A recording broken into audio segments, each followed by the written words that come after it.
Welcome to episode 8 of the Action Takers podcast. Co-host Nate here with JC. It's about drive, it's about power. We stay hungry, we devour. Put in the work, put in the hours, and take what's ours. JC, how you doing? I'm doing good, man. You got my name right, which is key. I was listening to some of our previous episodes, and you called me Justin, which I thought was hilarious. I always crack up. Dude, I answered the phone, and it was like lined up business-wise. Like someone's like, "Hey, how you doing?" And I answered it as Justin, and they're like, "Who?" Like, I'm trying to find JC, and I'm like, "Oh shit, this is my other business." I have like different aliases for different businesses. So like the real estate stuff, I only go by Justin, and then like the service-based business, where like more likely I could probably get sued for doing something crazy or dumb or hurt, like not hurting, but like damaging something, like that's my alias. Okay, like a little legal protection there. This is not legal advice. I'm just saying I caution you on using your real name all the time. But I'm doing good, man. I'm doing amazing. How about you, buddy? How's the weather in California? Is it amazing? No, it's not amazing. It's 60s, overcast. It's been cold all week. I don't like it. I had to bust out the winter gear after it was 90s last week. Now we're back to, just cold weather, and it's not good. But on that name thing, yeah, I switch between Nathan and Nate. It's real drastic there. It just depends, I guess. I feel like answering the phone, or What people always ask me. It's like I don't care either one. So what's your trick on how to like remember people's like customers' names? Because I am horrible at it. Like the only way I can remember it is I associate with someone like that I know, or I have to say it like in the first 30 seconds 17 times, or it is absolutely control delete immediately from my brain. Are you good with names?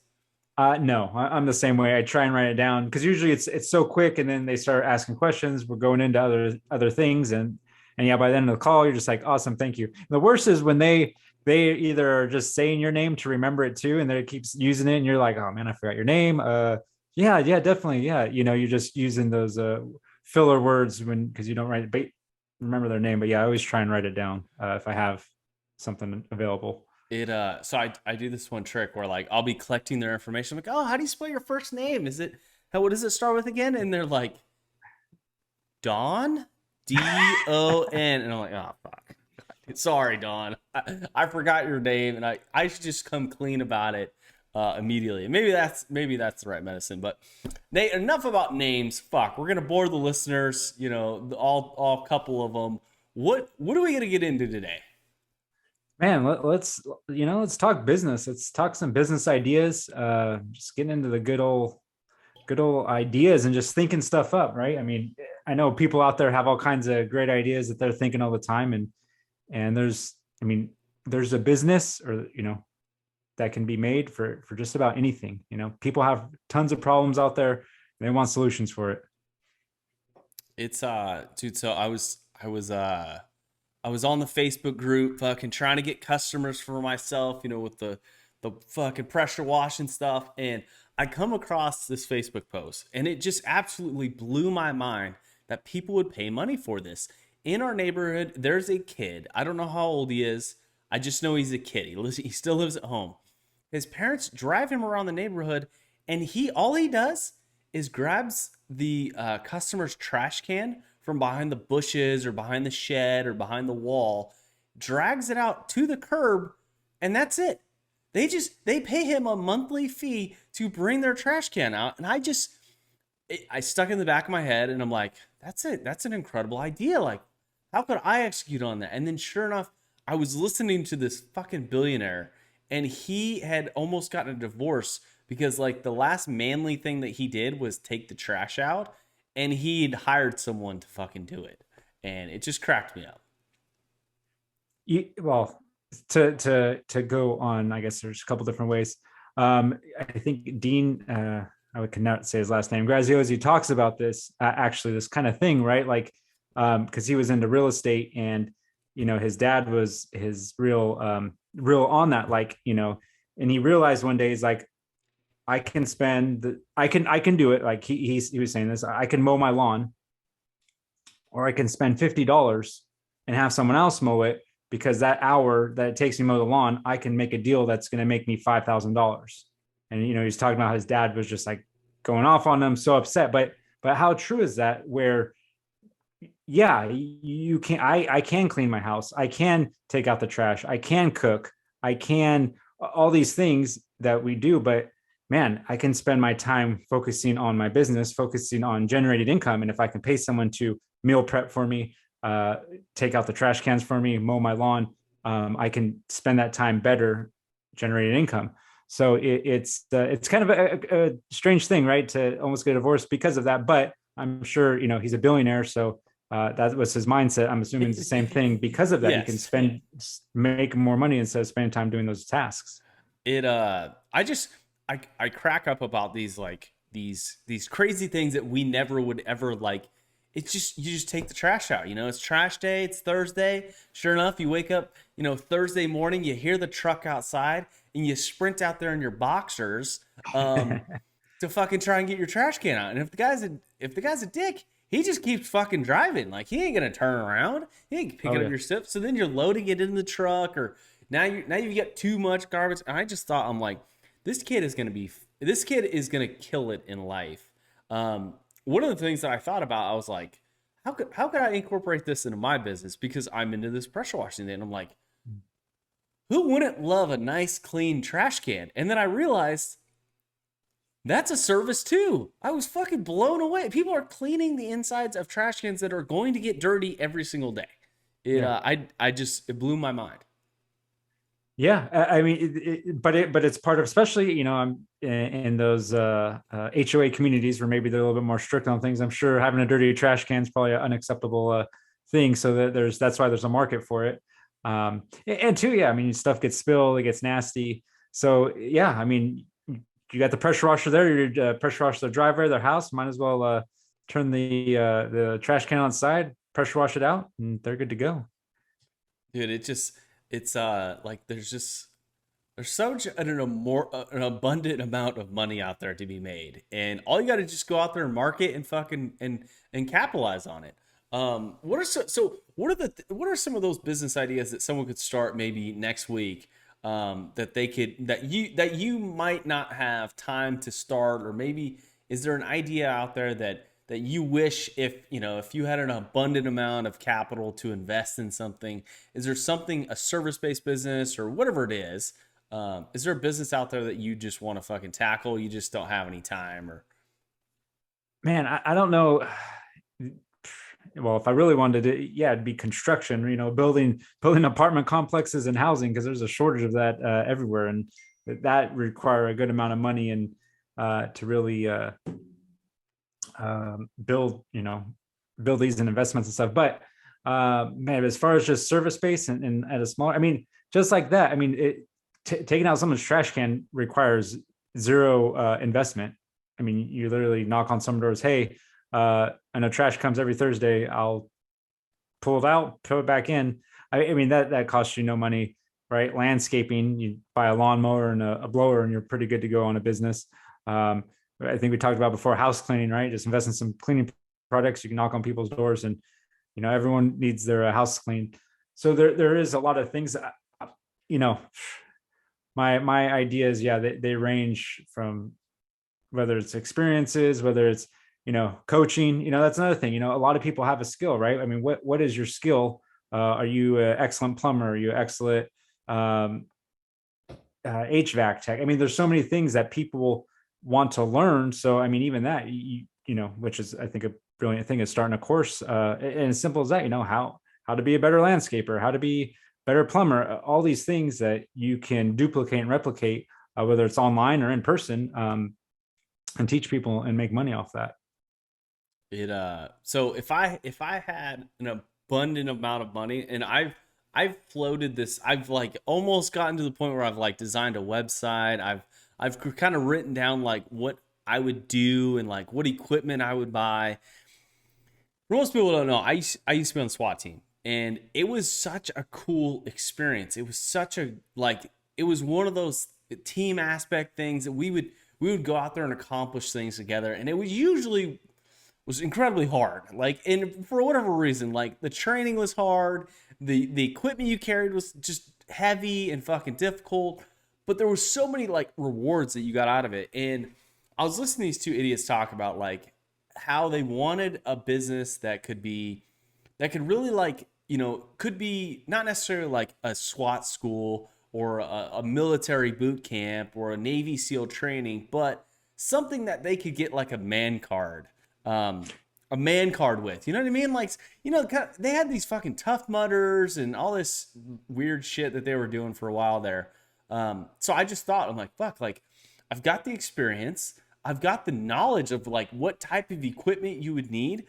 What if we create a SWAT experience? So a SWAT team experience. We fucking deck you out in the gear. You know, we give you the helmet, the fucking M4 rifle. You get to be in the truck. You get to go execute a search warrant or like do something that's make believe. It's all made up and it's all like not real ammunition. It's all fucking paintballs and fucking blow darts. But I just thought like if I wanted to work on something like pretty incredibly and like pretty cool to give someone an experience, I don't know if it would make any money. I don't know if it would be successful. I don't know if people even want this, but I think if I was a nerdy tech person that wanted my man card and wanted to be able to, have that Instagrammable photo, I think this is a business that like I could easily see working, especially as soft as kind of the millennials and the Gen Zs and all that, the Gen X's or whatever the hell it is. As we're kind of working through our lives, the keyboard warriors could actually go out and become warriors. Yeah, I think adding a nice helicopter ride experience in there, would be pretty cool. Oh, fucking time to the bottom of it. Like, oh God, yeah, just absolutely scare the shit out of them. Yeah, I mean, they're that's an experience. There's things similar, that of that, because that's a big thing, right? I mean, there's different groups, different podcasts, different about that masculinity, being men, and so giving an experience that you can't. I mean, right? Either you got to be in the military or you got to be in law enforcement to really get that experience. And there are tactical training too, but what you're talking about is more of a not so tactical of like learning things, but just having that experience of getting to do all this stuff. Just for a good time to experience it. I think it's awesome. I think like if people are paying to fucking have their trash can like drug out to the street, like we're gonna load you in a truck. We're gonna make you do push-ups in the mud. We're gonna go on a 2-mile hike, with 80 pounds of gear on your back, and you're gonna be crying and whining, and you're gonna figure out that you just work you just gotta work through some of these mental hurdles, and you're gonna be a better person. I don't know if someone's listening to this and they want to start this business, I will gladly invest. I will gladly be an advisor. I would love to take some equity and give some direction. I can't imagine someone, if they want to do this, please do it. I would gladly support you. I think, what it will help is people realizing, hey, my job in the office isn't actually all that bad, Have you seen, so another business that I came across when I was like struggling to figure out what the hell I was going to do. Have you seen these like anger rooms that are kind of popping up? Like the smash rooms where you can like break stuff? Yes. Yeah. Dude, what? Like these people are going to the local dump, grabbing some broken shit, and then then you got to pay to come into this room and break it? Dude, I didn't realize this was a business. I did this. We did this for free. Like, it just, I don't know. I saw that and, I can't even imagine, like, and they were charging like $60-$70 for like 20 minutes to break stuff, just to hit stuff with like a bat and some golf clubs. Yeah, no, I've seen it. It definitely looks fun, right? They give you, I think you get like sledgehammer, there's bats, there's golf club, there's different, it's almost like, end of the world apocalypse side, like, hey, here's your weapons of choice that you want to break this stuff with. So, I've seen them. I haven't done it.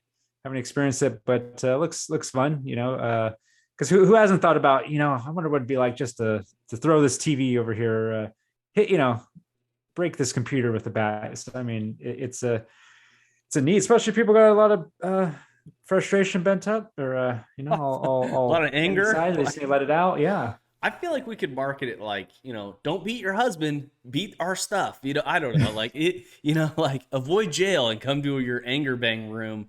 And, instead of making it R-rated, you make it fucking, PG-13. You put on some fucking Metallica and you just go crazy in there.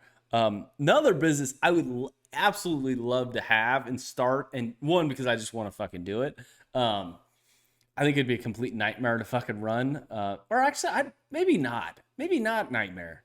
Hire some like 20-year-old kid to just work the register and fucking have a bunch of cameras. So like, in case anything bad happens, but have everyone sign a waiver. Like if they stub their toe, they can't sue you. I think I'd be all about it. Yeah. I mean, it's a good idea. And I don't know how, I know we got one here. I don't know if there's any locally over there, but if there's not, you jump on that, take advantage of it. If someone's in Atlanta and wants to start one of these things, I don't want to run it. I don't want to do anything. I just want to be a part of it. I just want to have a little equity. Okay. I want to be able to have the keys so I can walk in there and when I'm a little angry, okay, I need to, get rid of some frustration. I can just go in there and fucking break grandma's set of dishes. There you go. That'd be fun. What else we got? What else? You got any crazy business ideas? Man, I don't. Is there anything cooking in your head that you're like, God, I should start a coconut oil brand or something? Nothing right now. Just working on what I'm doing. The marketing and social media. Just trying to build that. As far as crazy stuff, yeah, nothing outside the box. I keep it pretty inside the box, which I do need to get more outside the box then, because then that sounds boring and average, just staying inside the box. You got to get outside. Everyone talks about getting outside the box. I don't know if you should be outside the box. The outside the box, okay, if you could just peek into my head, like I can't not walk down the street and go, oh, there's a business there. Like we can make real money. And you're like, JC, what the fuck are you doing? Like, no, you're not going to start a fucking porta potty business. Okay, there's no reason. Where are you going to put the shit? Oh, we'll pump it. You need a truck. You need a Class A light. Oh, I'm like, I'll figure it out. You're like, you just spent 2 days building this thing that you're never going to execute on it because you don't know what the fuck you're doing. It's just, sometimes I want to be in the box. I want to be in the box real bad sometimes.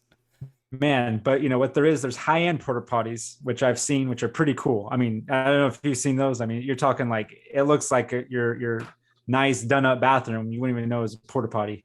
Dude, so those are cool. I've seen a few been of in those. Those are fancy. Yeah. I mean, so once again, taking even that, just taking something that's been around forever and making it better, because using it at a nice event, right? Yeah, it used to be used at weddings. Yeah. Any type of nicer event where you just don't want your regular giant blue porta potty out there. Hey, let's take this and make it a little bit nicer, and boom. Why not? I mean, that can be done with so many other things. You don't got to reinvent the wheel, just take what's there and make it better. I've been in a couple of them. The only thing that they're usually missing, like they usually have like the hand sanitizer. They got the nice, the fancy soap that comes out, and then they got the towels that are just, coming at you. The thing that I think that is missing that they need to install. You've been to a strip club, right? And it's got that weird guy that's in the bathroom and he's just hanging out there. He's like spraying it down with cologne. I think that would be a great addition, handing out breath mints. That's the only thing I haven't seen in these trailer bathrooms that are pretty fancy. I mean, the ones I've been in aren't that big, so the guy would literally be just standing right next to you. So I don't know about that. But I know there are some bigger ones that are yeah, standing by this thing. Like, hey, how's it going? Good. Yeah, I don't know if I'd exactly want that, but in the bigger trailer ones that I've seen, like the 12-foot, 16-foot trailer ones, yeah, that could definitely be a possibility. It's always, anytime I've gone to a place, whether it's a restaurant or a nightclub where there's someone in there, there's always that like awkward, what do I do? He gives you the towel. Cool. Like, should I leave a tip? Do I leave a tip? They got all the stuff there. It can be overwhelming sometimes. Like, I just want to wash my hands and go, Dude, I love the bathroom caddy. Okay, I like the guy handing me the towel. Like, I feel weird going into my wallet to grab out dirty money after I just cleaned up to give it to him. But hey, they got to make a living. It's a pretty. I would love to meet one of those individuals and like, what does the revenue look like? What is your hourly rate? What does tips look like? Like, how did you find this career? Like, what was the journey or the path? We've probably talked a little too long on bathroom attendants, but welcome to our podcast. Welcome to the Action Takers podcast, where you can become a bathroom attendant. It's but if you are, be the best one that there is. That's all I gotta say. That's all you gotta. Just don't come in too quick with those towels. Okay, let them zip it up. With that being said, Nate, I subscribed to this freaking like copywriting course, and I was listening to the guy who I follow. I've followed his stuff quite a while. Anyway, so I paid $80 to do this like 2-week course, and I heard this guy talking about it on his podcast, and he was saying that he was going to make $100,000 on this digital product that he's like, I spent like 10 hours one day. All I did was this. I put it all together, and it's not like the information is like crazy. He essentially wrote like 10 emails and then attached a document that he learned from and said, copy this document. So like one of the most like the most famous sales letter ever that has produced hundreds of millions of dollars. He's like, all right, you need to, and he kind of goes over like highlights some things, but he goes, all right, copy it, like practice writing great copy work, and it's going to make you a better copywriter. And it got me thinking, like, have you ever thought of producing a fucking digital product like this? Because the idea of creating it once and then just selling it over and over and over and not having to maintain it or not having to work on it, maybe updating it every once in a while. But have you ever thought about doing something like this? Yeah, I've definitely thought about it, but that's where I guess it's ended, is just the thought of like, okay, that'd be cool to have. You're in that box still. You got to. I'm in the box. I'm not executing. I am not taking action on what we talk about. No, I've thought about it. Because there's two. We always think too is like, no one's gonna want to learn whatever this is. Like we always down or talk down ourselves of what we have. Maybe it's not that valuable, but yeah, no, I've definitely thought of it because, like you said, right there, have it, put it on a hosting site that you can have it on there, and people can just purchase it, or even purchase it directly from you, and you send it out.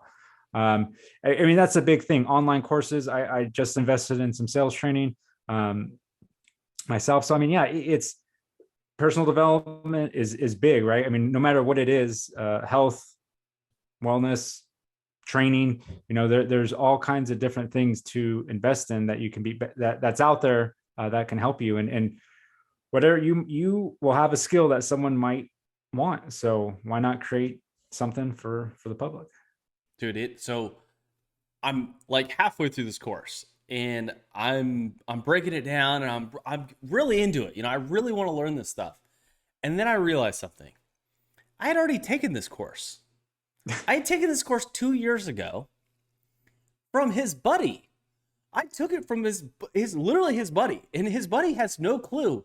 Because then after I listened to his podcast telling me like how much money he made and like how he set it up and built it, then he recorded a podcast about copywriting with his buddy who does a copywriting course, who like also teaches like the same material, like the exact same shit he was saying on his course. He's teaching, and the guy looks at him and goes, "What do you mean you have a copywriting course?" He's like, "Yeah, I just do this thing together." And he's like, "Well, who the you didn't let me know? Like, I was your best man at your wedding, and you're not gonna fucking tell me you just ripped off all my shit." He didn't say that, but yeah, he that's had to have been what they had said off camera. It just cracked me up that like you don't even have to reinvent the wheel. You just gotta fucking draw a picture and say this is how you draw the wheel, and you just go out and you just advertise it. You just market it and you fucking sell it. dude, I'm shocked. But the viewers and listeners want to know something, Nate, and I'll give you a chance here to talk in a second. When are you going to be producing your fitness course? Because, dude, you are blowing up on Instagram.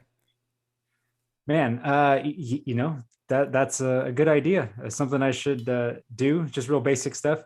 It's the reels. I know we've said it. Keep saying it, man. The reels, the short clips, the TikTok. It's working. It works. There's a lack of content for it, and the algorithm for those are still producing. So if you're not creating reels and TikToks, should be. What Yeah, dude. I think you need to become a fitness influencer. Like, I would take your course. Like, Yeah. dude, you do a lot of squats. I noticed that you do a lot of squats, a lot of shoulder presses. Maybe I've been trying to incorporate more squats. It's just just doing different things, because last year, I don't know if I brought it up, but I worked out for at least 300 days last year, right? It's probably more, but I didn't really push myself. I didn't really grow. I didn't really do anything. I just went to the gym and worked out. So this year I've really made it a point to push myself, do more volume, do more weight, do different exercises that I don't usually do, because that's what it's all about. If you want to grow, you got to push yourself and get uncomfortable. So, and for anyone else out there, because we get in those ruts, and to get out of it, we just got to get outside of our comfort zone and do more and do different things. So yeah, definitely trying to hit those squats a little bit more. Well, when is the course gonna come out? I feel like you need to do it. Like, we've got the platform. Like, dude, I'll take your course. It's I just think you just need to do it. I'm kind of forcing your hand here, but I guess I got to just put it, by the end of the year, coming soon, or maybe beginning of 2023, I'll put on the list there of maybe pre-sell it. Just pre-sell it. Don't even make it yet. Just sell it. And hey, coming soon. It's gonna, you're gonna get your beach body in time for Christmas dinner. Which cracks. So I bought a book, and I didn't even realize it. I paid for the book, and I'd heard about it. The sales pitch was amazing, and then they're like, "It hasn't been written yet," and I'm like, "The fuck do you mean it hasn't been written yet?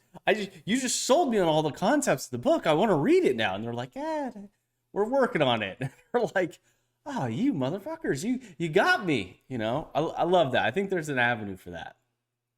Definitely.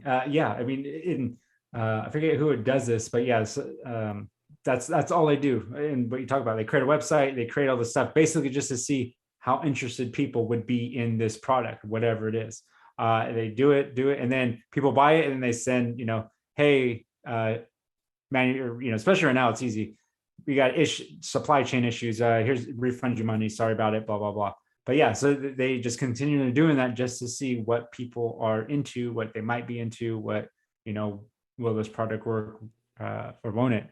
But I think the fitness course would be somewhat fitness, but a lot more just motivation of, hey, get your ass in the gym and get on the treadmill and do it, because that's it really comes down to that. People buy this stuff, but they don't implement it.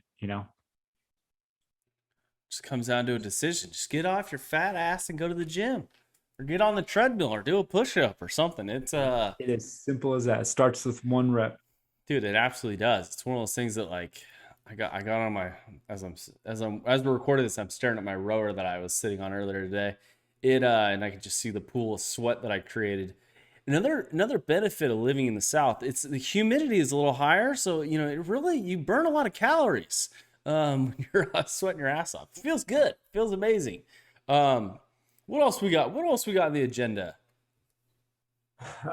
Yeah, I mean, we were kind of talking about, so yeah, between online courses, ebooks, apps, what are people still really kind of developing apps these days? I don't know how long ago it was. I mean, there was a time where every month there was an app craze for games, at least, right? Like Candy Crush and all this stuff. Today, today, as in the last year or two, I mean, has there been any big apps that have really come out, like anything that's really, changed us, right? Because Instagram, Twitter, all these apps that we use on a daily basis have all been around for a long time. Is there any innovation coming around with apps? Anything that we can ideas that would be cool?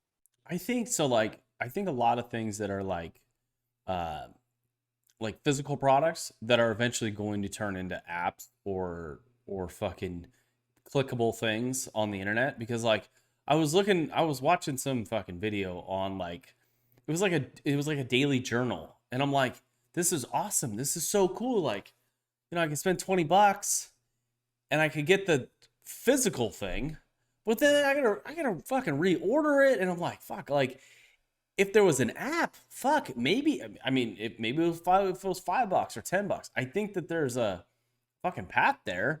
I think there are apps out there in the world, and there's SaaS products that you can absolutely build into giant products.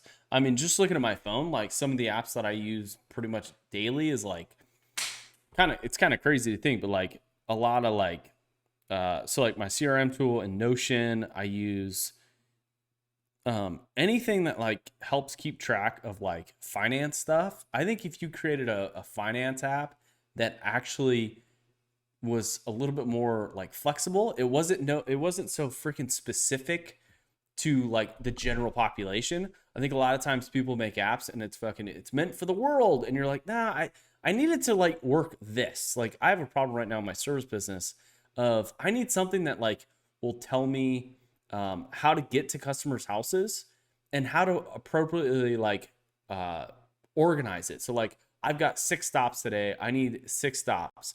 But inside that app, I needed to do a couple other things, like be able to send a text message to the customer, like, "Hey, we're on our way. We're 20 minutes out. We'll be in the white Nissan pickup, and you're gonna be able to, you're gonna see JC in his smiling face."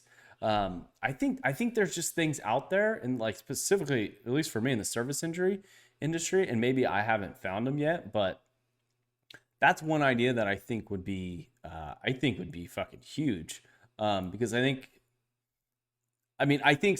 technology, at least from my perspective, if you implement technology in like old school, fax machine businesses, like what we do in self storage or like what we do with our Airbnb, these things are so much more efficient, and the communication is just way better.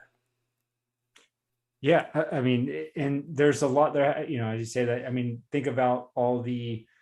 I'm sure there are storage businesses that are using apps to do different things.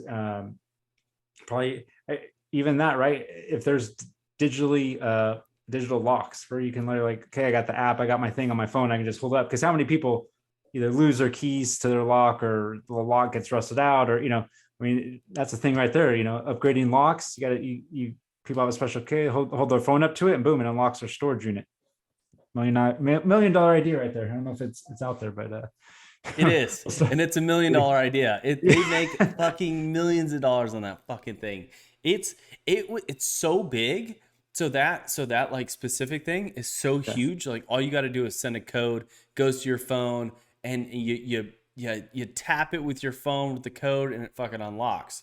The coolest thing is like you don't fucking pay your bill, and they fucking shut that shit off. Like like, nope, you're locked out. Sorry, and it removes like 3 steps that the owner has or the manager has to do of fucking putting a lock over it. Or if someone like loses their key or their code, you just send them a new code and you just reset it. It's a huge business. The only problem that I see is not the only problem. Like there's only one competitor. There's only one person doing it right now in self-storage. I mean, if you want to talk to someone about self-storage, give me a ring. And if you want to start this company, good guy, I can't give you any money, but I can give you some insight. That's for damn sure. Now you should create that company. That would be $1 billion company. Yeah, and to go back on, I guess the only problem could see is if you'd have to make sure you have generators, because if power outages, people need their stuff. It'd kind of be a difficult situation to handle. But yeah, there's we just keep talking, keep thinking of things here on the Action Takers podcast. But that idea is already out there. What what else? I mean, what other cool things? You were hitting the, I say, the technology for things with your phone, Yeah. making things convenient is where people want to be. Um, Whether it's counting calories and nutrition, whether it's uh, finances, like you're saying, even CRM or different apps for businesses. I mean, there's definitely, I think, a shortage of that, right? I mean, there's what all these different type of service businesses. I don't know too much about plumbing and HVAC, but I mean, if there were apps for, and there might be, I don't know, but having apps for all these different businesses, and like you're saying, not having things so broad, boom, this app is specifically for plumbers and it'll have everything that they need, right? This app specifically for pressure washers, whatever it is, because like you said, there's certain things that certain businesses will need. So, the more niche, as they say, niche, however you want to call it, you get, the better you're going to serve the people that want to use that app. And there's plenty of landscapers, roofers, pressure washing company. I mean, there's so many businesses that you'll have plenty of customers if you create these very specific apps and technology tools that will help people run their business better. Dude, I agree. It's as I don't know, it's crazy to think that like you could probably find it on like Fiverr or Upwork or one of those sites where you could just pay someone to fucking build it. I can't imagine these things are real difficult anymore. I'm sure 30 years ago to make an app would be impossible, and maybe even 10 years ago would be an exuberant amount of money and probably impossible. But I think as technology gets better and like the actual like data that has to be stored and the servers and stuff like that, like I think there's gonna be apps for fucking everything. I mean, there's already apps for freaking me to speak better or write better, with English and grammar and shit like that. So, which is a fucking $1 billion company, but Grammarly. Have you ever used Grammarly? I have not. I've heard Dude, that about thing it. has saved my life. Yeah. Dude, it's like it's like a third grade teacher like looking over your shoulder editing your work. You know what I mean? Because I try and speak in about third grade level, but it's another that's another product that's just absolutely incredible. Um, what let's see here. We're getting to the end of our list here. What is there anything else you want to talk about? I've got luck on here. Let's see here. We got Georgia gun laws. We've got Trump's social media app has apparently crashed. The Elon Musk thing that we talked about last week was a killer. I did a survey on fucking TikTok, dude. It like 95% of people think that you're right, that Trump is going to get his Twitter account reinstated, which was pretty remarkable. I felt like it was I didn't think it was gonna, and there was like 100 votes or something on there, which I've got like 8 followers on TikTok, so dude, I thought it was pretty fucking incredible. That is. I wouldn't have expected to be that much of a landslide, but it has to be coming. Like I said, but that news, he turned down the spot to be on the board, which is interesting. And it's funny. He has his reasons. He's doing what he's doing. So we just have to kind of wait and see what's going on with that. But to get on that, I mean, what is your opinion on luck and in business? And people use that a lot, right? For successful people, they just got lucky. It's all luck. What do you think about that? I think I think luck is created, and the reason why I say that is because I evolve it a lot to like golf, and golf is one of those sports that's incredibly difficult, and there's often times where you get a lucky break, and sometimes you get an unlucky break, and oftentimes your unlucky breaks turned out to be really good breaks, because some of your lucky breaks sometimes just don't work out, and I think if you have a positive mindset, and I think if you have I'm a lucky person like mentality, where you have that super positive action taking, and you're constantly moving forward, you're constantly not being bogged down with saying I'm unlucky. Dude, I think I think it's incredibly powerful, especially in business. Business, there's just one thing that you could tweak that could change your business, either good or bad. And oftentimes you don't know what that fucking right decision is. And I think if you have a positive outlook and you take a lot of at bats and you take a lot of swings and you fucking sometimes you strike out a lot, you just keep going. You keep going up to the batter's box. Keep going up to the tee box and giving yourself opportunities. The luck that you might not have will fucking translate at some point in time. And I think it's huge. I think it's absolutely remarkable what, the statement of, oh, they just got fucking lucky. No, motherfucker, they just worked harder than you. That's why they got lucky. It's because you didn't work as hard as they did, and the ones that do get super lucky, I think are just, those are one in a million. I think if you want to be Warren Buffett, that's luck. That's luck to be that big. But I think you could be Grant Cardone. I think you could be fucking some of these other billionaires that are doing it. And I don't think it was luck. I think they just took a lot of swings. Yeah. Well, and I guess even what you're saying essentially is just, it's that mindset, right? I mean, if you're having those thoughts, like I'm unlucky, even though luck doesn't have, usually whatever you're saying you're unlucky is probably not luck. It's just a matter of your execution or something else. But yeah, it's that mindset. You can think because what is luck really? Like, is it, hey, I went left and this happened, I went right, that happened.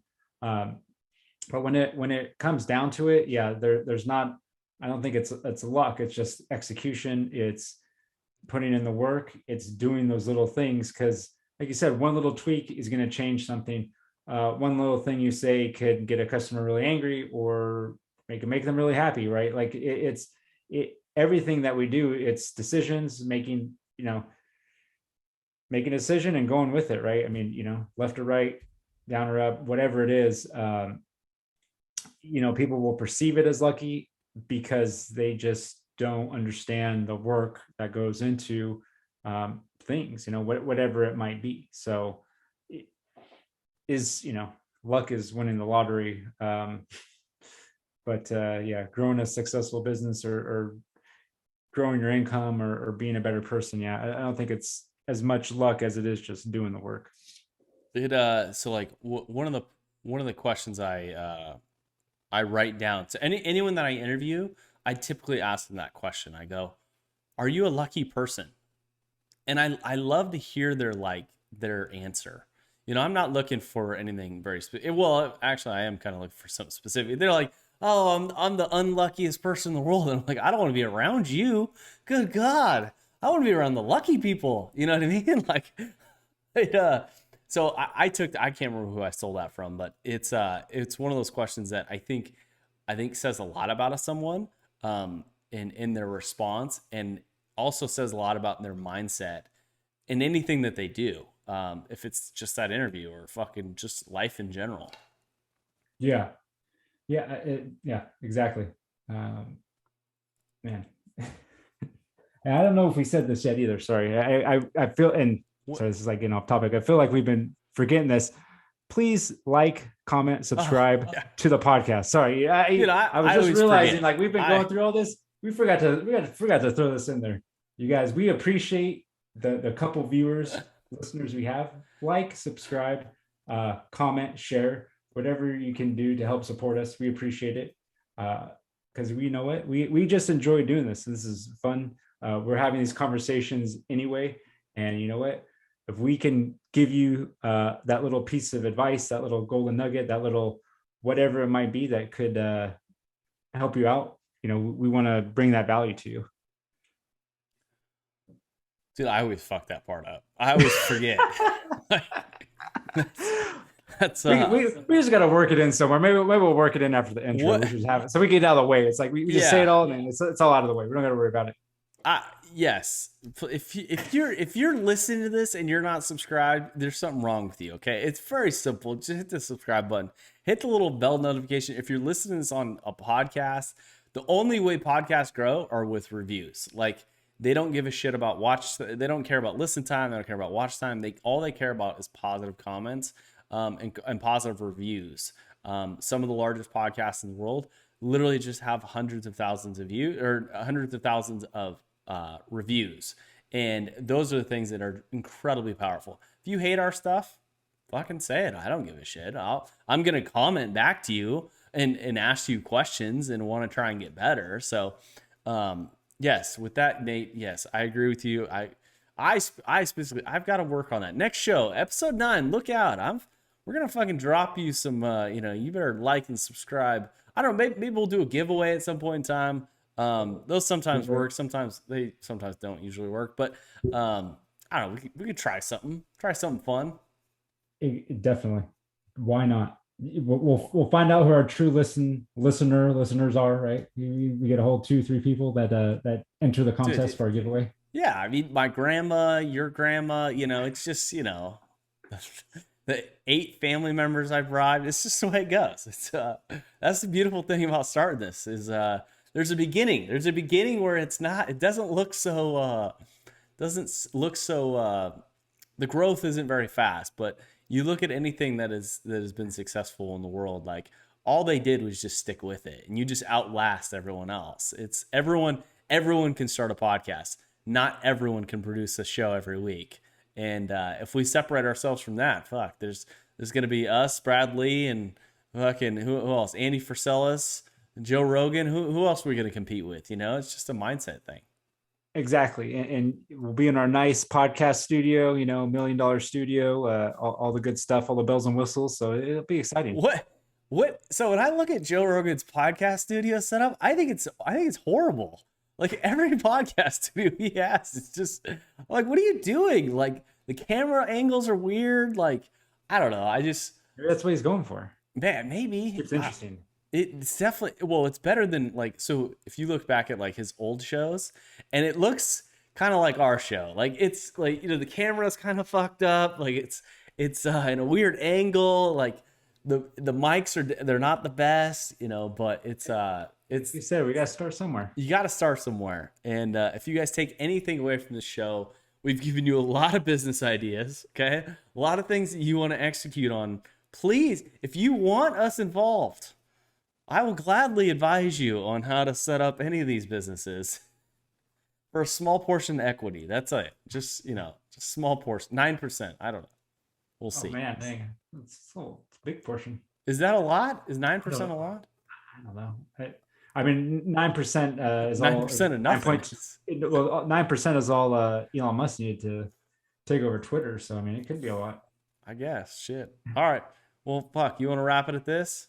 Yeah. All right. So, please subscribe, like, comment, share. Look forward to listening, talking next week, and ready for episode 9. Dude, episode 9.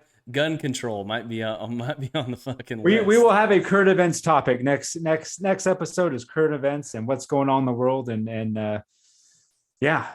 all this craziness. We're gonna handle it. Take it head on. I'm gonna have to watch the news or something. So, all right, guys, really appreciate it. It's about power. We stay hungry, we devour. Put in the work, put in the hours, and take what's ours.